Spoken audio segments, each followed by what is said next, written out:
La guerra afecta la vida de maneras particulares, nunca para bien. Eso es lo que piensa el capitán Enrique Simpson en la torre de mando de su buque, la fragata blindada Cochrane, de 40 y pocos años, no muy alto y de semblante sereno. Lleva la barba frondosa, el cabello peinado hacia atrás y viste su uniforme naval de diario. Considera que no necesita vestirse de parada. Son las 9 de la mañana de un día de marzo de 1879. El sol brilla en el cielo despejado y la temperatura va en aumento. En cubierta, todo es un frenético caos, en una carrera contra el tiempo para poner el barco a punto. Se oyen gritos, chiflidos, órdenes y un sinfín de conversaciones en distintos acentos del español, retazos de inglés, francés, griego, italiano y otras lenguas, mientras se amontonan y ordenan pertrechos, víveres, armamento y munición. Especial cuidado se tiene con los saquetes de pólvora negra que se utilizan para la detonación en el disparo de las baterías de cañones, inflamables y volátiles, los que son puestos de inmediato en las Santa Bárbara del buque junto a las granadas. A su izquierda, el capitán puede ver el puerto de Valparaíso que se recorta con sus cerros cuajados de casas, chozas y construcciones de diversa entidad. Abajo, en la bahía, está el resto de la escuadra chilena en un trance similar al que se lleva a cabo a bordo del Cochrane. Se respira tensión en el ambiente. La guerra se veía venir, hace años incluso. Pero nunca es lo mismo cuando llega. Y este es el comienzo del libro del cual hoy hablaremos en este capítulo del Traficantes de Cultura. Y les hablo del que están viendo en pantalla, Fragata Cochrane, una novela sobre la Guerra del Pacífico, libro editado por Penguin Random House bajo el sello de Ediciones B y con quien hoy conversamos su autor, el escritor Andrés Valenzuela. Andrés, gracias por aceptar esta conversación con este podcast. Muchas gracias a ti por la invitación. Muy contento de estar aquí en Traficantes de Cultura. Y aquí hablar directamente de la idea del libro, porque es un libro, digamos, cortito, pero intenso, porque condensa muchos espacios que llaman mucho la atención. Y aquí hablar de la idea del libro, y ahí colar dos preguntas. La idea del libro, ¿y por qué abordar el Cochrane? La idea del libro un poco era recoger la campaña marítima de la Guerra del Pacífico, que ya en libros anteriores que había trabajado me había centrado más en operaciones terrestres, le hace la saga Misiones Secretas de la Guerra del Pacífico, publicada por una editorial chiquitita del norte, Edición del Desierto, que eran operaciones terrestres. Entonces quería cambiar un poco el switch y centrarme en operaciones de la campaña marítima de la Guerra del Pacífico, que es una campaña breve, muy concisa, de la cual lamentablemente solamente se conoce más que nada el combate naval de Iquique, pero que fue muy importante para el desarrollo completo de la guerra. ¿Y por qué el Cochrane? Porque, primero, porque era uno de los dos blindados de la escuadra chilena durante la guerra, una nave importante, pero no era la nave insignia era el Blanco. Y además es una nave que está un poco opacada por otros nombres como la Esmeralda o la Covadonga, pero a su vez tuvo una importancia preponderante en lo que fue la captura del Huáscar por parte de la Armada chilena. Entonces era un barco sobre el cual había pasado mucha historia y me parecía que era interesante recogerla en una novela. ¿Y cómo es abordar la historia de la campaña marítima de la Guerra del Pacífico sin la tentación propiamente tal, y que yo creo que puede ser justificado o quizás no, de ponerle la épica de la guerra? Y no, y porque en la fragata, porque en Fragata Cochrane hablas como de la humanidad detrás de la guerra, de esa que no se toca, de la que no se habla, de la que no hay tantas tácticas de guerra respecto de hay que cuidar la patria, defender la patria, el enemigo del lado es el enemigo que hay que saquear, que hay que matar por nombre de la patria. Me pareció también, además de interesante, justo en aras de la verosimilitud del relato y probablemente de lo que ocurrió, abordar la historia esta del Cochrane y de la tripulación del Cochrane más que del barco, desde una perspectiva más humana, porque me parece que eso es lo central en un relato bélico, más allá de otros arquetipos que pueden haberse utilizado en la narrativa bélica, tal vez en épocas pretéritas y se condice un poco incluso con lo que vemos ahora en lo que es ficción bélica, el enfocarlo desde la perspectiva de las historias individuales, desde el humano, desde las personas, porque son las personas las que viven y lamentablemente las que mueren en una guerra, siempre, en todas las guerras, desde el mundo antiguo hasta la actualidad, siempre son seres humanos y detrás de un ser humano siempre hay todo un universo, un océano inmenso de realidades, de recuerdos, de familia. Y creo que eso, primero, es lo más importante, es lo más terrible que se pierde en una guerra, pero también lo que ofrece posibilidades narrativas más interesantes también, lejos de una épica o de centrarse en los acontecimientos mismos de un enfrentamiento armado. ¿Cómo fue cómo fue en el caso de poder abordar, investigar detalles de la guerra como para poder meterlos en una novela que, que también imagino que tiene que tener como el ejercicio del escritor que puede tener esa cosa creativa de poder alterar ciertos aspectos para que no altere el global de la historia, para que no se escape, para que no suene inverosímil? Primero, bueno, hubo que hacer, pues, como tú dices, una investigación, primero respecto a los hitos de lo que es la campaña, o lo que fue la campaña marítima de la Guerra del Pacífico, tanto de venir de la Armada chilena, perdón, como de la Marina de Guerra del Perú. Y en base a eso, o teniendo eso como telón de fondo, ir recogiendo ciertas situaciones o ciertas anécdotas, ciertos hechos que pueden ser interesantes desde una perspectiva de la ficción, y en base a eso ir construyendo el relato. Como tú bien dices, claro, si es narrativa histórica, siempre hay hechos reales como valga la redundancia, o como dije recién, como telón de fondo, que hay que respetar, pero en base a eso uno va construyendo el relato, sin perder nunca de vista estos acontecimientos, estos hechos que ocurrieron en la realidad, pero dándole esta vuelta de tuerca, este nuevo enfoque desde la ficción. Me gusta también cómo hace la carga, no sé si moral sea la palabra, pero la voy a ocupar porque es la que se me ocurre en este momento, respecto de que desde la oficialidad de de la fragata hacia abajo, todos cuestionaban de alguna forma el hecho de que estar luchando contra Perú respecto de una guerra anterior, la guerra en la que jugaron junto con Perú respecto de combatir a España. Eh, Desde la oficialidad y también hacia abajo la necesidad de la guerra por una oportunidad de trabajo o de comer 3 veces al día. Bueno, me pareció también justo de recoger esos antecedentes que puede que, no sé, por ejemplo, lo que decías tú recién, una narrativa más de corte épico, pueden estar un poco no tan considerados y que ofrecían también posibilidades o insumos interesantes para explotar desde la narrativa, precisamente porque se conectan con el lado más humano de la guerra. Finalmente, sean oficiales o sea gente de mar, siempre estamos hablando de seres humanos, de personas, seres humanos pensantes y que cada uno tiene su capacidad de análisis crítico, de mayor o menor medida, en base a la educación o a las oportunidades que puedan haber tenido, pero que cada uno era capaz de ver en su fuero interno qué es lo que estaban haciendo en ese momento. Finalmente, cuestionar la guerra, si es que lo que estamos haciendo está bien o no, qué consecuencias va a traer de aquí en adelante, qué va a significar para nuestros pueblos en el futuro el resultado de esta contienda. Y respecto a algunos personajes, como tú bien dices, claro, la posibilidad de verlo como una oportunidad de vida te puede sonar terrible, que por ejemplo, no sé, hay un personaje que es un niño que es enganchado en la cárcel pública y él ve la guerra como una oportunidad, básicamente como 3 comidas al día y ropa, porque era una persona que probablemente con 8 años de edad vivía en la calle, hijo de nadie, y que por vagancia o mendicidad fue recluido en la cárcel pública, que era lo que pasaba en el siglo XIX. Entonces también desde esa perspectiva, la guerra aparece como una oportunidad en su universo individual porque también es una historia humana que también me pareció interesante incluirla en la narración.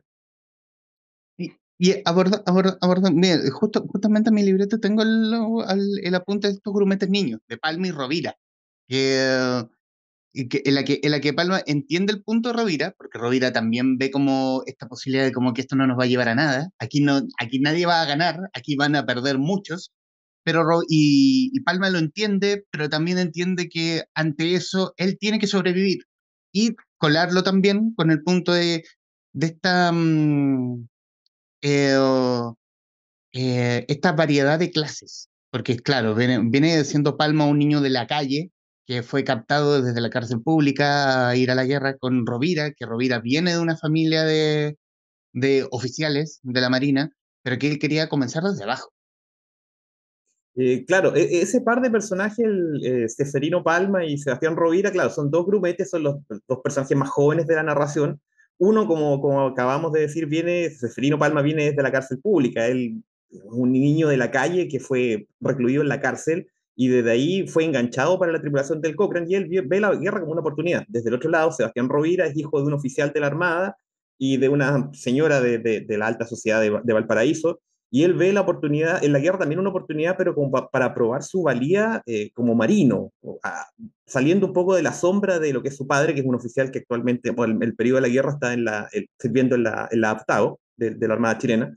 Y cada cual, claro, ve la guerra como una oportunidad, pero una oportunidad muy distinta, porque vienen de mundos muy distintos, pero que ambos mundos confluyen en lo que es la fragata Cochrane, que pasa a ser su universo durante lo que dura la novela y durante lo que dura la campaña marítima, porque así fue. Finalmente, en la tripulación del barco había gente, claro, la oficialidad muchas veces venía de una cierta alcurnia de familias navales, pero a veces no, a veces también se daba el caso de gente que simplemente veía en la guerra una oportunidad.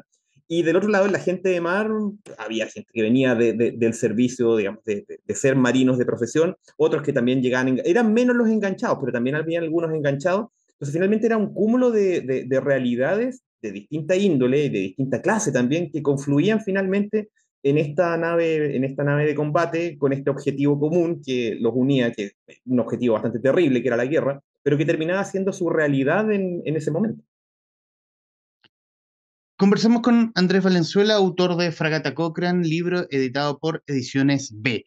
Eh, Quiero irme al camino editorial, Andrés. ¿Cómo fue el acercamiento con Random House? ¿O se dio al revés? Ellos vieron tu trabajo con esta saga con Ediciones del Desierto.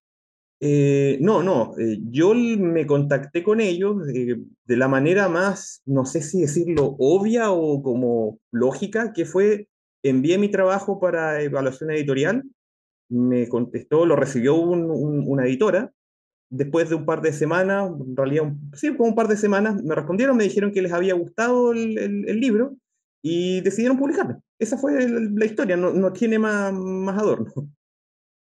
¿Y cómo se hace ese trabajo? ¿Cuánto tiempo lleva escribir un libro como este respecto de la obvia investigación que tú haces, la edición por tu mano, el trabajo con tu editor en Random House, hasta llegar al libro que vemos hoy en librerías y en formato digital? Bueno, en este caso en particular tiene distintas etapas, porque el libro yo lo terminé, al menos en lo que respectaba a mí como autor, un periodo más o menos de unos 3 o 4 meses.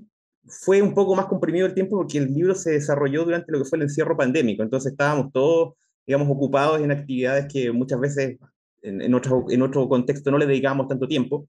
Lo cual también conspiró un poco en contra porque estaban todos los archivos y las bibliotecas cerradas, entonces hubo que realizar la investigación más que nada por internet y además con la investigación que había realizado con los libros previos dedicados a la Guerra del Pacífico. Y una vez que estuvo listo este libro, un periodo, como decía, de unos 3, 4 meses, después vino, bueno, ya Penguin Random House aceptó publicarlo y después vino el trabajo con el editor, que ahí fue un periodo un poco más breve, ya trabajando sobre el texto mismo que ya estaba terminado. Por fortuna he tenido suerte de trabajar con muy buenos editores, no solo en Penguin Random House, en realidad muy buenos editores, sino que en general en todo mi trabajo literario he tenido suerte de trabajar con buenos editores y eso facilita el trabajo. Entonces, el proceso fue mucho más expedito desde ahí. Se le dieron un par de pasadas al texto y estuvo listo más o menos, yo creo, un par de meses. Y hablar de, y volviendo al punto central del libro, es como la crítica de la guerra bajo dos puntos de vista.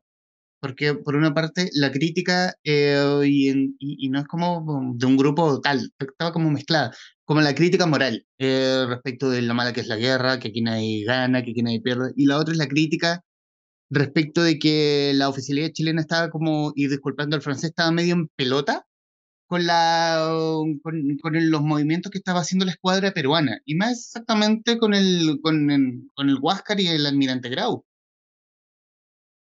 Bueno, primero la crítica a la guerra en sí es porque es algo que yo creo, como dice esa frase que se repite un poco como mantra de que la guerra afecta la vida de distintas formas, pero nunca para bien, es lo que creo. Finalmente, la guerra afecta siempre para mal. Puede que en algunas circunstancias, para algunas personas en particular, pueda sacar algunas cosas un poco más positivas, un poco más rescatables, pero en general creo que la guerra afecta para mal siempre. Y eso es lo que quise plasmar en la novela, quise dar como que fuera una suerte de alma o espíritu dentro de la narración, de que a lo largo de todo lo que pasa y todo lo que piensan los personajes, realmente la guerra es algo nefasto y algo donde no hay nada glorioso, nada honroso, donde todo siempre es malo y donde nunca nadie gana. Entonces, por ahí va un poco el asunto de la crítica a la guerra en sí.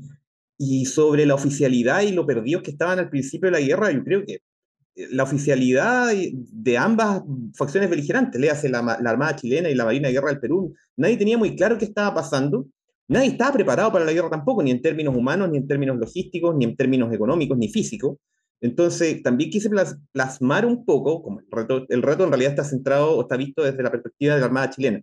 Pero claro, la idea era plasmar un poco lo desorientado que se encontraba desde el alto mando hasta la oficialidad de cada una de las naves de combate, eh, lo desorientado que se encontraban en base a que estaban entrando en algo para lo cual, si bien es cierto, podían haber estado preparados desde la escuela naval, nadie en realidad estaba preparado, porque creo, y es otra cuestión que creo personalmente, nadie está preparado para algo tan terrible y tan masivo, tan extremo como un conflicto armado. Entonces, desde ahí también la idea era plasmar un poco lo desorientados que podían parecer los altos mandos, precisamente por eso.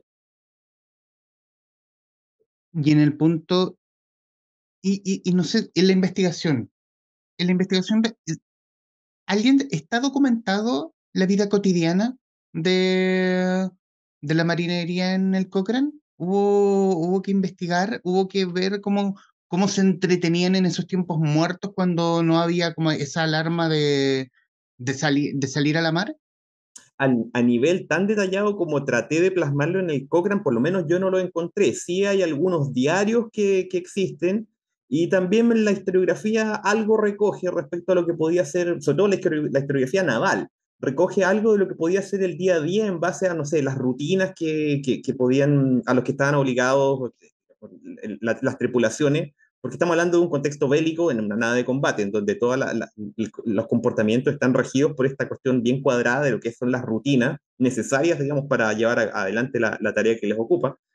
Pero en general mi idea también era un poco jugar con la ficción y como imaginar qué es lo que podía ocurrir o qué es lo que podía estar ocurriendo durante los tiempos muertos o durante los momentos en donde el Cochrane estaba frente a un puerto haciendo algún tipo de guardia o algún tipo de bloqueo. Y más que nada era como reconstruirlo desde la humanidad propia, incluso desde la humanidad mía. ¿Qué se me ocurría a mí? ¿O qué habría hecho yo? ¿Qué habría pensado yo si es que hubiese estado, no sé, de guardia en la cofa en uno de estos barcos? O no sé, después de terminar de barrer la cubierta. O no sé, revisando el arsenal, las granadas de la Santa Bárbara. ¿Qué cosas pasaban por la mente de este cúmulo de seres humanos que estaban confinados en esta nave de combate en un contexto bélico?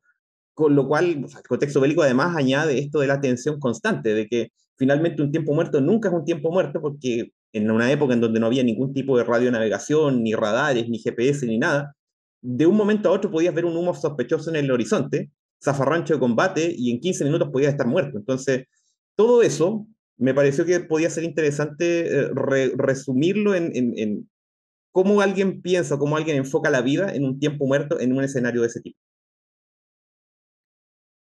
En el libro también uno ve, o uno lo nota, la carga del Cochrane y de la marinería, propiamente tal, después de la derrota de la Esmeralda en Iquique. Eh, y, y, por, ahí- y no siendo y siendo un triunfo bastante importante el que hace el Cochrane respecto de capturar al Huáscar.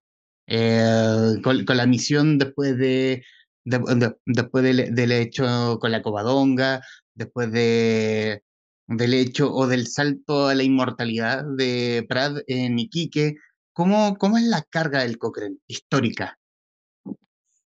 Bueno, una de las razones por las cuales me gustó o quise recoger el Cochrane para esta novela es que está un poco eclipsado por estos otros nombres, como por ejemplo son la Esmeralda o la Covadonga, por razones históricas obvias, pero que también tuvo una preponderancia, o más que una preponderancia, una participación importante durante la guerra, pero siempre un poco a la sombra. Entonces, eh, reconstruir por ejemplo, la reconstrucción del momento de cómo en el Cochrane se vivió esto de enterarse de lo que ocurrió en la rada de Iquique mientras ellos estaban en la expedición tratando de dar caza a la Marina de Guerra del Perú, básicamente al Huáscar y a la Independencia.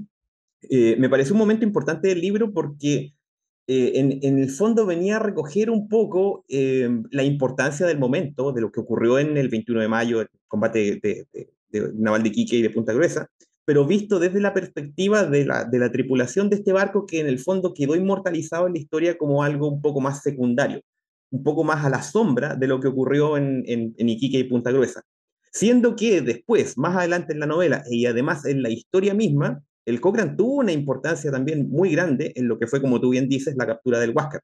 Entonces se da esta dualidad un poco del Cochrane como un protagonista de la historia, capturando al Huáscar, pero además quedando un poco a la sombra de lo que fue la Esmeralda y la Covadonga en Punta Gruesa.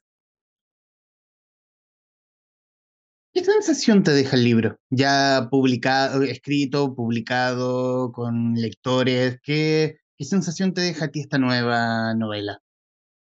Por ahora, bueno, lleva más o menos un par de semanas desde lanzado y hasta ahora por lo menos la sensación ha sido satisfactoria porque ha tenido buenos lectores, ha tenido buenas ventas, ha tenido lectores, me han hecho comentarios y comentarios de distinto tipo, desde, no sé, gente de la academia, de historiadores navales, lectores que compraron el libro y en general han sido comentarios positivos. Por supuesto, todo con sus bemoles y cada cual tiene sus opiniones y todo el mundo tiene su derecho también a discrepar con cuestiones que puede ser el libro, a que alguna cosa no le parezca, sin perjuicio que es ficción, no es historia. Yo no soy historiador ni jamás pretendería serlo, pero en general la recepción ha sido bastante buena y me deja bien contento porque aparte de ser una narrativa histórica, que tiene la dificultad, así decirlo de alguna forma, no, puede ser dificultad, tiene el añadido de que además de hacer narrativa, uno tiene que ceñirse, como decíamos recién, a este telón de fondo, que son los acontecimientos